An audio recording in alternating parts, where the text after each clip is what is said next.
The Culture Secretary says David Lammy is gripping the problem of mistaken prisoner releases. She came to the defence of the Justice Secretary after he was heavily criticised for not sharing details about an inmate being freed in error. It comes after a series of high-profile manhunts in the last few weeks. Well, Lucy McDade is here with me now. So, Lucy, what has Lisa Nandy been saying today?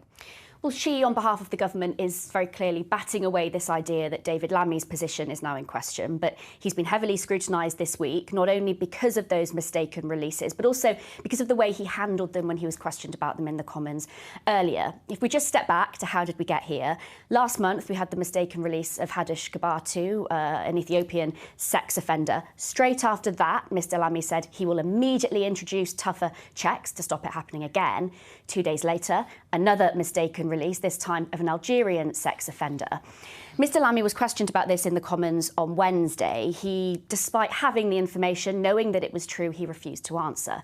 Labour maintains that's because he was dealing with a sensitive situation, trying to work out what information to release. The Conservatives say he has questions to answer. This is what the Cabinet Minister Lisa Nandy told us earlier.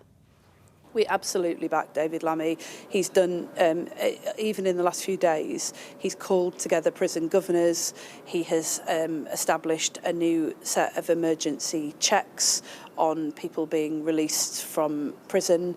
And he has brought in one of the most distinguished people in the country to get a grip on the chaos that we inherited.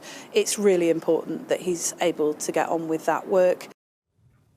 Well, Labour's biggest defence is, of course, that they inherited a broken prison system, and they did. Today, though, I think there's been a slight change in tone, an acknowledgement, if you like, that they are now in charge, and admitting that under their watch, mistaken releases have gone up. That's partly because of this early release scheme. David Lammy has their backing for now, but no doubt he'll be going into this week, knowing that another high-profile mistaken release could change that.